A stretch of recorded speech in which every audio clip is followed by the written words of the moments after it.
it going today? Not too bad, not too bad. Had a day off work today, so it was Nice. productive.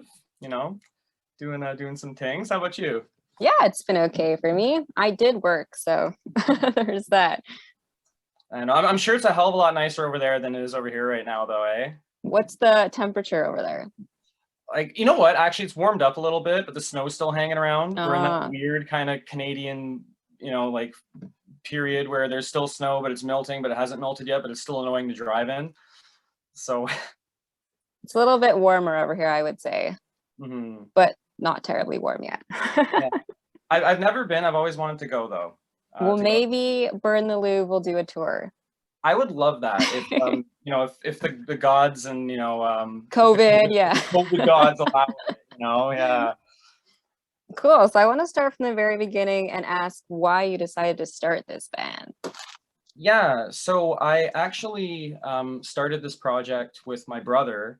Um, oh gosh, I must have been like, it was in our early 20s, and we were he'd already been playing guitar for a while. I had just started learning. I was a drummer in a bunch of really bad high school bands and and college band, and I just didn't want to, I decided I didn't want to be the drummer anymore. So I had my own songs, he had his, and we just kind of started this band together. So we released two EPs together. Post Romance EP in late 2014 and We'll Be Just Fine in summer 2017. And then he decided he didn't want to do it anymore. So that really put me in a place. And I've just kind of been spending the last 4 or 5 years kind of working on this new album that we're putting out now. We just released the first single. We're going to be releasing one song a month for the whole year because that just seems how people are releasing albums now. But so I've just been kind of working away at that, and my new partner Sean, who plays guitar and sings as well, he just joined 2 years ago now. Unfortunately, and of course it always happens like this, he joined the band right after we finished recording the album. So I enlisted the help of some friends to kind of fill in the blanks on the record, and then he joined after. So we've been playing together for about 2 years now. So hopefully we can finally get out and play some shows this year, because that's the one thing he hasn't really gotten a chance to do yet. So yeah, we're looking forward to releasing the album and kind of seeing hopefully this is a better year than the last few have been, because it's been a lot of working behind the scenes with nothing to show for it yet. So it feels good to finally release things. Cool. So when you were starting with your brother, were you guys originally called Burn the Louvre the entire time? We were, yeah. The name we kept the name throughout. It actually, the name came from a quote from Fight Club, which is my favorite movie. It's actually the quote. I believe it's in the book and not in the movie. But it's right when Edward Norton first meets Brad Pitt and he kind of flips his whole world upside down, and he starts going on about how he wants to just bring chaos to everything and destruction. I want to burn the Louvre was one of the ones that he threw in there, and we thought that was a really cool. Like I like the connotations behind it, right? How you could take it a few different ways depending on how you're looking at it. But yeah, I've always Fight Club. I'm a huge Fight Club fan, so that's where we pulled the name from. Perfect. Yeah, I was going to ask because you kind of went solo, but then you didn't want to just go by your name. You know what? And it was just because it was convenience. For like partially just because I already had the domain name and I already had t-shirts with Burn the Louvre written on it and everything like that. And my friend actually that I was jamming with for a bit while I was doing the solo thing, I had like a backing band kind of, and my buddy had asked me that same question. He's like, have you ever thought about releasing stuff under your own name? And I kind of mentioned that to him, and he says, you know what, he said, I can see where you're coming from, because he said, no offense, man. He says, but no one's going to wear a Jordan Spear t-shirt. He said, but people would totally wear a Burn the Louvre t-shirt. So he's like, I get where you're coming from. Yeah. Kind of like the city, I mean, not to compare myself to him at all, because, but like. Are you going to say City and Color? Because I like was the City and thinking Color vibe, right? Okay. Yeah. Like, and you know what? I don't know if it was him who started that, or there was a few other Dashboard Confessional. I mean, I guess they're a band, but it's kind of, the one dude's project. I've seen that a lot more lately, like kind of singer-songwriters performing under like a band name, even though it's kind of just them and maybe some, guest musicians. But so it makes a lot more sense now that Sean's here and we're a duo now. So we are technically a band again. So that's kind of nice. Yeah, I like that. I even read that it was because you had a Kijiji ad that you forgot about, and then he replied to it, and that's how it all worked out. Yeah. Yeah. That was exactly what happened. Yeah, it was. I finished recording the album, and I got an email from him, and it was replying to this Kijiji ad that I honestly thought that I had deleted, because it was, I had it up earlier in the year, and I was kind of, you know, when I was still trying to put a band together and, you know, dealing with all of that, and it was, you know, people are really nice and they mean well, but it was just, I must have talked to 40 or 50 different people in the course of that year. And every single time it came down to like, hey, let's actually get together and meet up. Ghosted. It was just nothing, crickets. Like as soon as they acted all excited and let's get together and meet, well, let's get together and grab a drink and talk about this. And then maybe if it goes well, we'll get together and jam. It never got that far. So I just thought, you know, what the hell of Kijiji. So I'll record the album myself. So I went in, you know, got some help from some friends. And then, yeah, thank God I left it up or forgot to take it down, because, you know, as it is, the rest is history. And Sean and I, it's been going great the last 2 years. Like we've been getting together, you know, on average. Obviously COVID complicated things a little bit, where, you know, there was, when people were taking it super seriously right near the beginning, there were like, you know, a few months where we couldn't really get together, or there was like some periods. But other than that, we've been getting together about once or twice a week consistently for the last 2 years, and we've never really had a bad practice ever. Like it always goes well. So I'm looking forward to hopefully actually playing some shows and maybe making our way out to your lovely province, you know, Yes. later this year. Awesome. So let's talk about the new album. It's called Silhouettes. I want to ask sort of like, what was the inspiration for that album? Yeah, so it's kind of funny, and it's just the way things work out, I guess, is a lot of these songs, well, most of them, I wrote them between the ages of 24 to 27. And I mean, I'm 31 now and just releasing all this. So it was just because I was still, so while my brother was still in the band, I had a lot of these songs kicking around, but it was kind of, we had other material too. So we kind of had our plan. So we're like, oh, this EP, then that EP, and then we'll get to these ones after.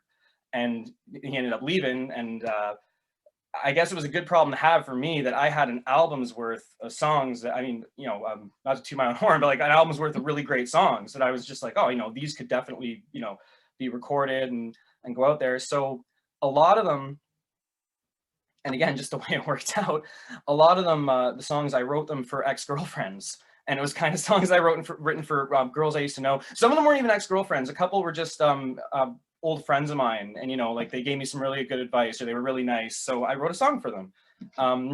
Like the one that this girl I know, her name's Stacy, and she's like the nicest girl in the world. And I remember we went out one time, and she was saying about how she hates that you know, whenever she meets new people, the first thing they bring up is always the song Stacy's Mom by Fountains of Wayne. And she says, I hate how she said that's the only song with my name in it. And she said, it's not even spelt correctly. Like I spell it with an E and everything. So I wrote her a song called Hey Stacy. That one's coming out later this year. And it was literally just you know, kind of like, well, here's your song, because she never had a song. But yeah, it's all about like, you know, girls I used to know that kind of, I guess, you know, shaped me and affected my life in some way. And it was no hard feelings at all towards any of them. They're all, I like to think they're all positive songs. Like even the title track Silhouettes is, you know, I guess there's a couple songs on there. They're a little bit, you know, more melancholic, if you will. I'm a big Lana Del Rey fan, so that just comes to the territory, I guess. But even the sad songs, I try to put kind of a positive spin on them, you know, or kind of as long as you learn something from it, right? Yeah, cool. I think that's a great way to look at things. Oh, thank you. Yeah. So I guess these women are kind of the silhouettes of my past. Is Nice. It where all the album ties title in. came from. Yeah. Awesome. So I saw like you and Sean were doing on YouTube like silhouette sessions. And I was Yeah. wondering, are those the songs that are going to be on the album? Those are, yeah, those are all 11. Just because again with COVID and the way things were, and we were still, I knew that the album wasn't coming out until this year, just because of the way timelines worked when we finished it. I wanted to release them all in the same year, and the only way that made sense was to do it once a month. So I figured, oh hell, the only way to do that is to start in January, so that way at least we can make sure all of them are released in the same year. So because of that, I'm thinking, well, what are we going to do for 2021 then? Like we got this album finished, but we're waiting to release it. So I thought, I'm like, well, how about we just record little live versions, like little, like, you know, in my little bedroom studio I had set up. And yeah, just to kind of give people an idea what the songs sound like. And honestly, just for social media content more than anything, just as an excuse to kind of post something out there and be like, hey, we're still alive, we're doing things. Here it is. Because I hate taking selfies and doing stuff like that. I can't do that. So as far as Instagram posts go, if it's not something like that, like a, like I don't mind posting videos that we produced for like here, people listen to this, and this is, like a preview of the new album, I guess. Cool. And I know you just recently released Wish We Were, which is like the first song out of 11. And I was Yeah. just wondering, like, when we'll get the next song? Like, is there a specific day each month or just?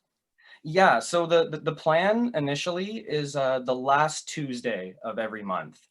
I think next month, I think February is the only one that kind of messes things up because February is just a weird month.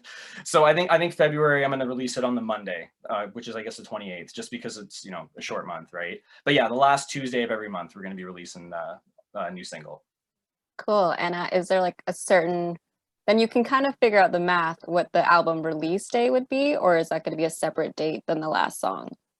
More or less, I'm kind of trying to like plan ahead and kind of give myself at least a month in between, because then the other thing too, when you're, I'm sure when you're other musicians, when you're doing your own PR and whatnot, that's kind of tough too, because you gotta like, you're drafting emails up in your spare time, and you're trying to like, send it to people who might like it, and such as yourself, and thank you again for posting it. But it's just like, yeah, you kind of need to give yourself a lot of time. But then the other edge of that sword is that you can't wait too long, because then people are kind of, it's old news now. So some people even had told me that maybe one a month might even be a little quick. Oh, give it 3. But then my argument was, well, one a month is the only way I can release them all in the same calendar year. And then that way they qualify as an album. Because I kind of, I didn't want to release half of it this year and half of it next year. I just thought that would look kind of sloppy and weird. So I just thought that one a month seemed like kind of a good pace. Cool. And it's kind of a random question, but Valentine's Day is coming up. So I've been asking everybody, what's your favorite love song? Favorite love song? That's a good question. That's a really good question, actually. You know what? I have an answer for it too, and it's a little bit it's a little different. For my reasoning behind it's a little different. If I had to pick one, I would probably be "I Will" by the Beatles. It's one of the deep cuts on the White Album. It's only like I think like a minute 45. It's a really short song. It's beautiful though. It's just Paul on the guitar. And my mom used to sing that to me when I was a baby in my crib. When I was, that's how she used to, rock me to sleep. Was she'd sing "I Will." So I'm actually gonna get a tattoo of it for her on my wrist here, her handwriting. I've got it ready to go. I just need to go do that. But if I had to pick one, yeah, I'd say "I Will," just because I mean, what's more powerful than a mother's love, right? That's very sweet. I love that. Mhm. And my last question is, what's next for you guys? So I guess well, the next single's coming out end of February. Um, I'm not sure which one it is yet. I'm waiting to hear back from the creative agency doing the little promo videos to see what they want to do yet. But that one's coming out end of February for sure. And then we're gonna see about hopefully trying to get a show in Hamilton going for March maybe, because March seems to be where they're allowing us to start doing that again, March, April. So hopefully we can get something, a couple going in the spring or something in time for, when the next song comes out. Cool. Awesome. I hope it all works out. Yeah, thank you. I hope so too. So far so good. So this is it's been good. Awesome. Well, I will let you go. That's all the questions I have. Great. Well, thank you so much for your time, Ingrid. Really, Yeah, really no